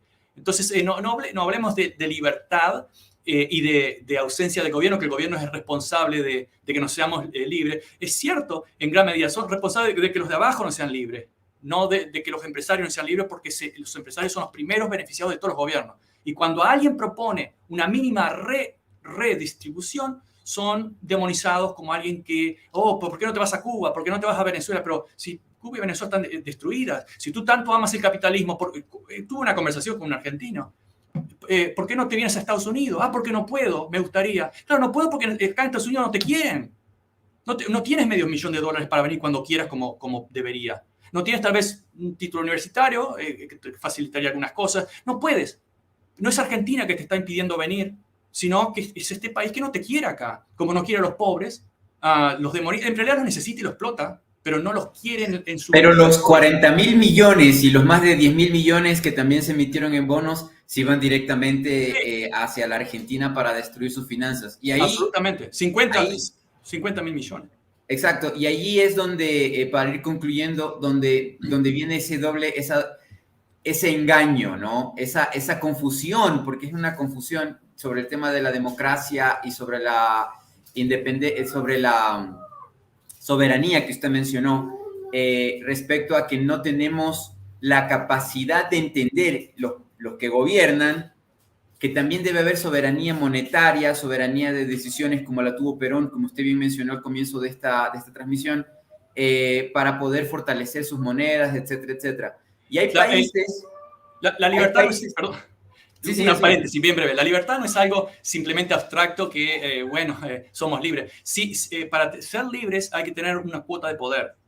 Entonces, la redistribución de poder a través de la redistribución de los elementos, del factor económico, es decir, del dinero, es fundamental. Entonces, ¿qué libertad tiene un empleado que no siquiera está asociado o afiliado a un sindicato de negociar con una gran corporación? Nada, ni siquiera tiene libertad de hablar, porque si habla, los pulsan.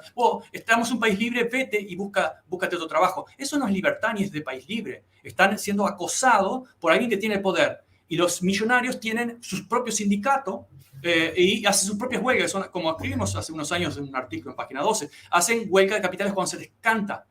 Llegan a un país y se van cuando se les canta y destrozan la economía de ese país y hacen huelga de capitales, tienen su sindicato, que son las corporaciones, y además sus afiliados están en distintos directorios de distintas empresas.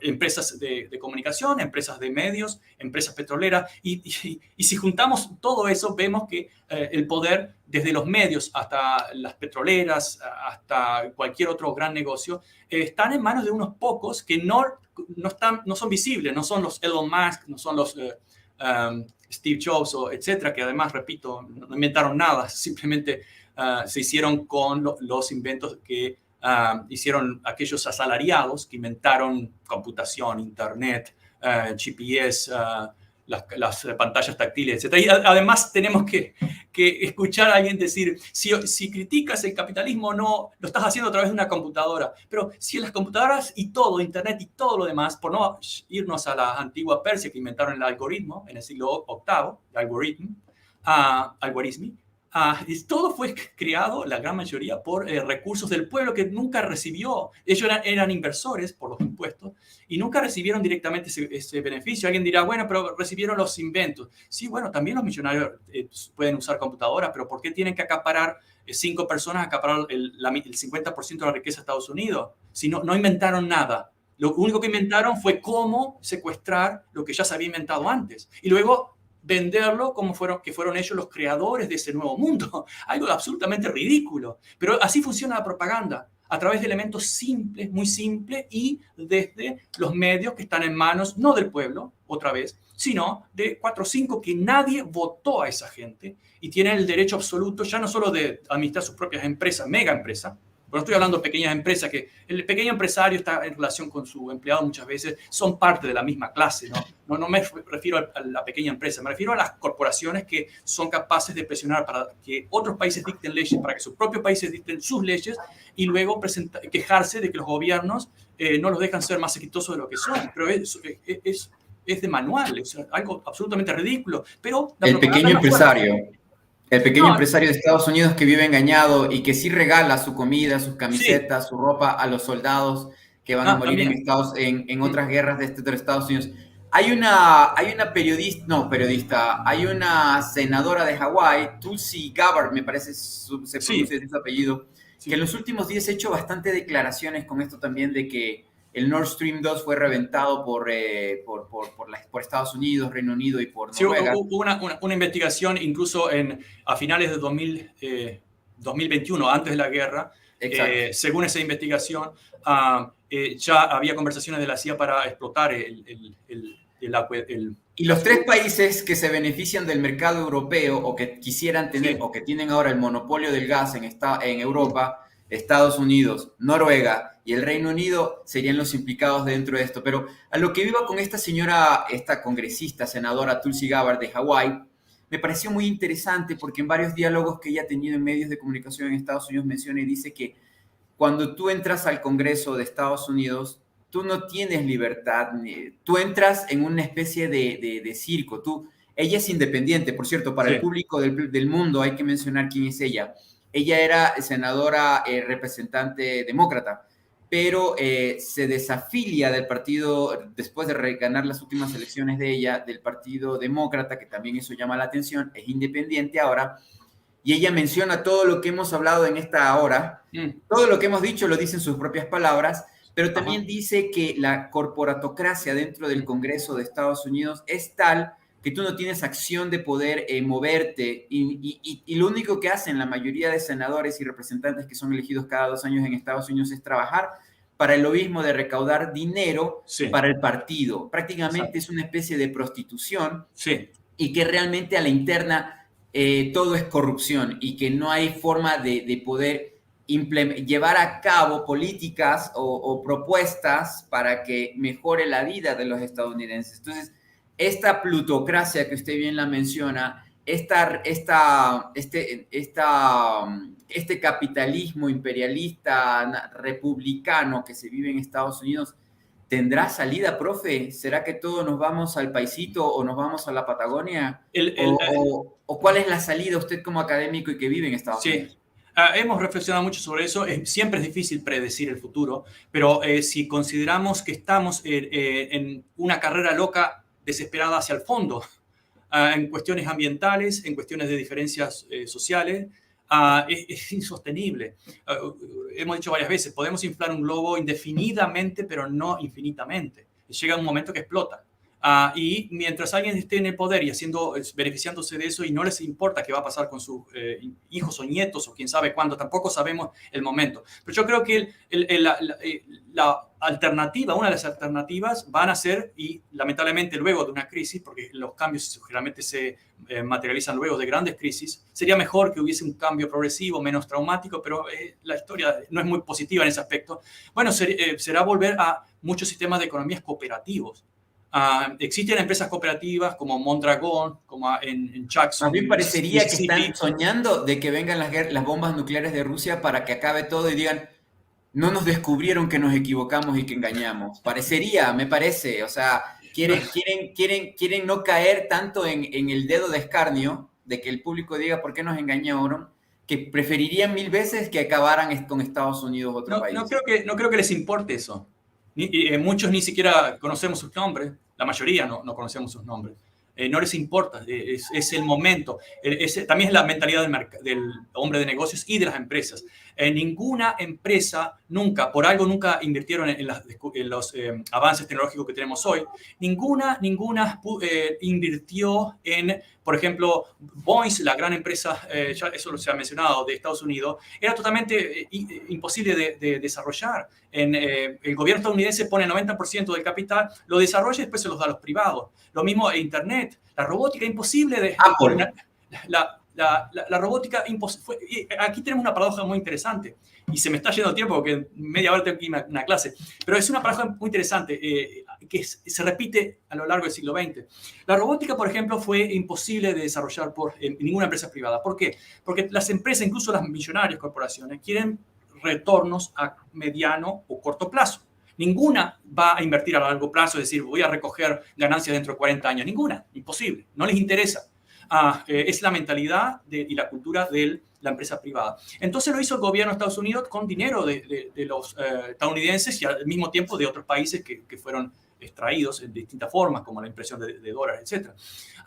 Eso cuando todo eso con sus fracasos iniciales, como todo, como Internet, como la computación, como seguiríamos de distintas maneras, luego, como la tecnología de la NASA, desarrollada básicamente por Hitler y los 1.600 nazis que fueron Entre contratados. paréntesis, la NASA es una institución pública de las Absoluto, pocas que sí. existe en Estados Sí, Unidos. exacto. Y Donde después aparece Elon Musk con SpaceX como la gran maravilla del capitalismo. Llegamos, lanzamos un cohete, pero están usando la NASA, usaron todo el conocimiento que invirtió la población a través de impuestos, y cuando tiene cierto éxito, dejemos de lado si llegamos o no a la Luna, pero bueno, cuando se tiene cierto éxito en la tecnología espacial, aparecen y se la privatiza. Lo mismo pasó con Internet. Cuando se tuvo cierto éxito, se lo privatizó en los años 90 y así continuaríamos. Es decir, los gobiernos han sido totalmente cruciales en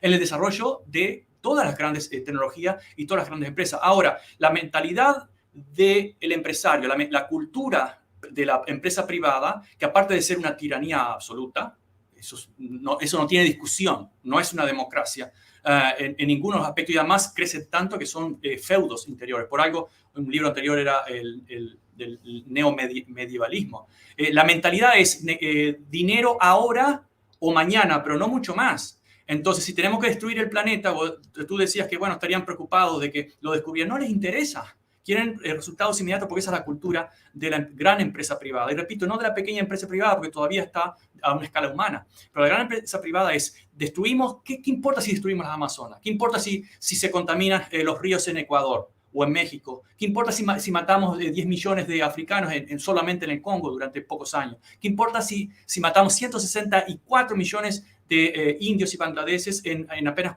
40 años? Entre 1880 y 1920. ¿Qué importa?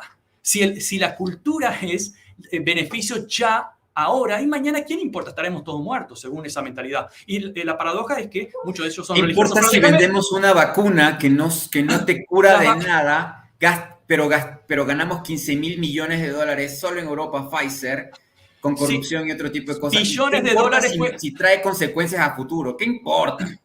Pero aunque fuera positiva, todo fue financiado por el gobierno. ¿Dónde está el capitalismo? Que siempre necesita del gobierno o a través de guerras o a través de la financiación. ¿Dónde está el bendito capitalismo de que lo resuelve todo? Mentira. Es en todo, mejor los casos, capitalismo Estado como el de China. Ahora, ya terminaríamos, creo. La lógica que me parece a mí paradójica entre toda esa lógica, la robotización. ¿Qué pasa con la robotización? Bueno, se invirtió a través de los gobiernos, el MIT, en diferentes universidades, etcétera, dinero público en la gran mayoría. Cuando se logra desarrollar la inteligencia artificial, la robotización, etcétera, ¿qué pasa? Se empiezan a destruir trabajos. Es decir, paradójicamente, la clase trabajadora que hizo posible eso a través de sus impuestos y que fue inversionista o forzada, que no recibió de eso, fue castigada con un alto desempleo. ¿Cómo resolvemos esa contradicción? La culpa la tienen los inmigrantes pobres que vienen a robarnos el trabajo. Y la gente que está fanatizada de muchos aspectos a través de la política, a través de los medios, repite y repite. Y eso es muy simple. No le vamos a aplicar algo muy complejo porque de entrada se van a negar. Pero la tragedia son víctimas y victimarios peleándose uno contra otro cuando el problema está en la concentración de poder a través de los dueños de las finanzas. Muchas gracias, genial. Muchas gracias, profe, por su tiempo. Para mí es un honor tenerlo. Yo sé el sacrificio, el esfuerzo que hace para poder estar con el público de Sorprendente Films. Agradecemos también a todo el continente que nos ve. Tenemos gente que saluda desde Nicaragua, México, Guatemala, Ecuador, Perú, etc. Quiero decir que el profe Jorge Mahfoud es uruguayo, no es mexicano. No sé en dónde le encontraron el chile para en mí el está acento. bien, no hay problema. Pero bueno, por peso riguroso de la verdad, el profe es del Uruguay, vive en Jacksonville, en Estados Unidos, no sé por cuánto tiempo, pero sigue dando cátedra allá en una universidad, así que les invito a cada uno de ustedes que vaya coleccionando sus libros. Uno de ellos es La Frontera Salvaje, que a veces las redes, aunque parece que lanzaran mucho veneno o lo que sea, funcionan. Yo encontré el libro por Twitter, les quiero decir. Lo Bueno, a encontré, me veces, pareció interesante y le escribí al profe por Twitter. Y sí. aquí, menos mal, la tecnología la utilizamos también para el bien. Bien. Bueno, es como el fuego.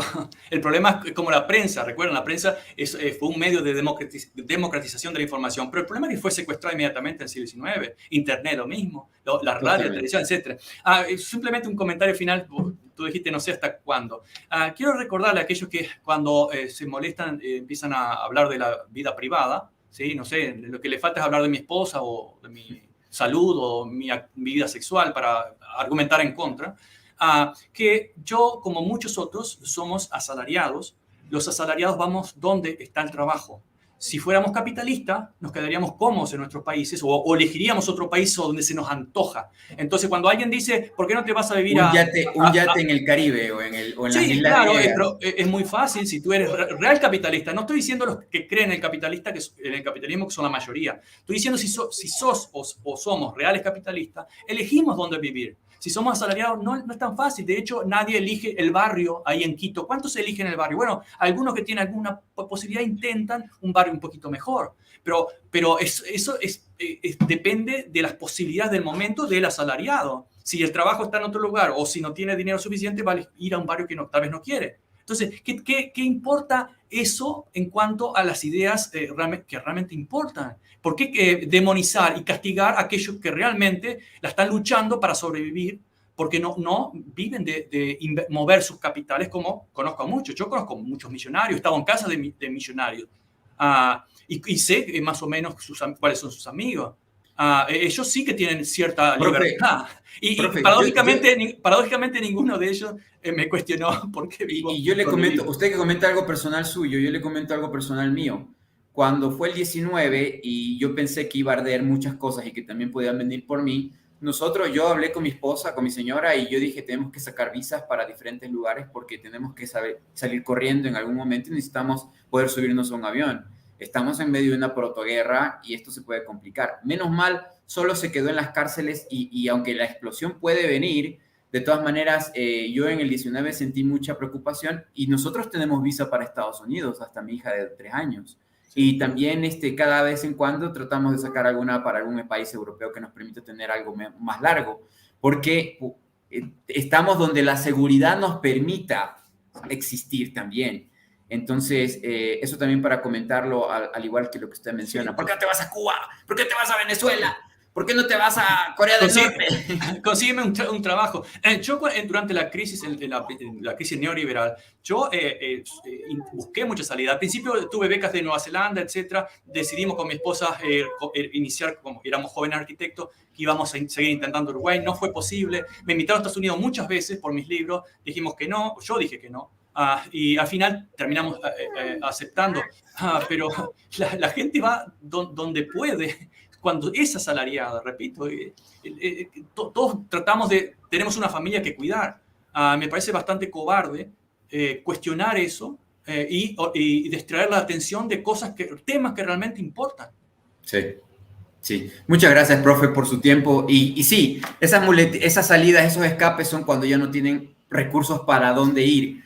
Y son estrategias comunicacionales. Y termino, me olvidé decirte que también apliqué en ese momento para Cuba, varias veces, para universidades, etc. Los cubanos no me contestaron. De hecho, yo lo entiendo, un país empobrecido, etc. No tiene lugar para todo el mundo. Ahora, si alguien tiene un trabajo donde la familia y la salud está protegido. Además, hay otro tema, se lo dijeron a Noam Chomsky, recuerdo que conversamos, que le cuestionaban por qué da clases en el MIT. Y él decía, bueno, si realmente alguien quiere hacer alguna diferencia, tiene que buscarlo en aquellos lugares donde va a hacer una diferencia. Si yo me voy de acá, alguien con mis ideas opuestas va a ocupar mi lugar. ¿Cuál es la ganancia? En otras palabras, aquellos que estamos contra o criticamos el sistema dominante, debemos autoenmolarnos para no molestar a los demás. Es decir, vete a una isla de la Polinesia y te callas y vivirás cultivando patatas en la Patagonia, como decía. Es fantástico, hermoso, pero ¿qué influencia o cómo desarrollamos nuestras carreras de esa forma? Es decir, la idea es, si criticas, desaparece, en otras palabras. Sí, muchas gracias, profe. El pueblo estadounidense no es ni siquiera muchos, y conozco millones, ni siquiera es tan radical como esos mayordomos, muchas veces pobres, que son los mayores defensores del sistema, como los esclavos de la casa, decía Malcolm X, defendían la esclavitud. Totalmente, y solo pensar, solo le quiero contar una cosa. Algunos de los grandes tiranos y destructores de nuestros países están dando clases en Harvard y hay chicos que pagan $35,000 colegiatura para escuchar a un imbécil, porque a Macri le dieron para dar unas clases en Florida acá. A Moreno también. Moreno bueno, también en la Universidad Universidad eso es una tradición, incluso a Cavallo también. Pero incluso se presentaban con profesores, eso es ilegal. No son profesores según el sistema estadounidense porque es un sistema de competencia que lleva muchos años. Ellos son invitados y se presentaban en América Latina como Macri, ahora estoy dando clases en la Universidad Internacional de Florida, etc. Son invitados porque el board, que es lo menos democrático en las universidades, no lo elige nadie. Ellos pueden a veces elegir algunos y ponen ahí. Están contra las reglas de la academia estadounidense, pero hay ciertos elementos y siempre son figuras que también son comerciables porque, bueno, tienen cierto nombre, destruyeron países, es algo importante, destruir un país. Y algunos académicos de universidades, para concluir, le comento, de universidades religiosas, tengo profesores que son ateos y se quedan callados porque de todas maneras también les pagan y quieren hacer academia ahí. Pasa con universidades evangélicas, universidades mormonas, universidades católicas en Estados Unidos, donde maestros no creen en la doctrina de esa institución, trabajan allí, e incluso muchos alumnos se les acercan y le dicen, ¿sabe qué, profe? Yo no comparto esta religión, mi padre es líder religioso, vengo porque aquí me dan descuento y todo, sí. pero estoy esperando el momento de terminar mi colegiatura y ser libre. Hay que entenderlo también, hay que entenderlo. El mismo argumento anterior, cada uno tiene sus necesidades y urgencias. Cada uno tiene su necesidad y urgencia y los trabajos no te lo tiran o uno no elige países o trabajo. Tengo amistades que han logrado sacar y no creen en esas religiones, pero les toca porque quieren cumplir un propósito, una meta. Y esa estrategia en ese sentido. Yo ahí sí creo que no están haciéndole daño como sí lo hacen estos Lenin Moreno que van a dar cátedra porque la creen. Evangelizar. Adoctrinar a gente para que destruya sus países, ¿no? Muchas gracias, profe, por no hacerlo. Yo sé que usted está en una universidad en Estados Unidos, tal vez muchos critican aquello, pero yo he visto el trabajo que hacen sus alumnos se me fue el nombre, en los espacios que hacen audiovisuales, que también a veces los tratamos... Había algún exalumno, pero ya perdido contacto. Y realmente lo hacían bastante bien, tenían la idea bastante clara y es muy difícil tener la idea clara en todo un entorno de manipulación, como usted bien lo dijo aquí en el programa, ¿no? Así como un español tratar de aprender a hablar inglés. Es que de hecho, para muchos de nosotros, es mucho más fácil llegar y adular al poder. Recibes aumentos salariales mucho más fácil. La adulación al poder siempre fue muy... efectiva para objetivos. Y eso es parte de la prostitución, obviamente. Pero ¿qué pasa si uno dice lo que piensa a pesar de cualquier peligro o inconveniencia? Siempre es inconveniente. Yo no digo que me vayan a poner todavía preso por decir lo que pienso, pero sí que me he perdido muchísimas oportunidades, tanto en Uruguay como en otras partes, como acá, por decir lo que pienso. Pero ¿cuál es la opción de algunos que tenemos? ¿Mentirnos? ¿Cómo nos miramos al espejo? Ya bastante feos somos. Y si además de eso no tenemos vergüenza moral, la situación es bastante paupérrima. Ya somos seguiremos. En casa me dicen, tienes que pensar que tienes que alimentar un hogar. Ya déjate. A mí me han dicho muchas veces, sí. Es más, sí. Y más acá en Florida, que hay cierta mafia ahí en Miami. Pero bueno, me lo han dicho muchas veces, sí. Pero nos van a recordar por eso mismo. Así que, profe, gracias por tu trabajo. Si estamos muertos, venderemos más libros, pero no lo veremos. Sí, bueno. Pero queda para los guaguas, como dicen acá en Ecuador. Bueno, algo positivo quedará. Esperamos que sí. Gracias. Hasta luego. Chao. Que pasen bien.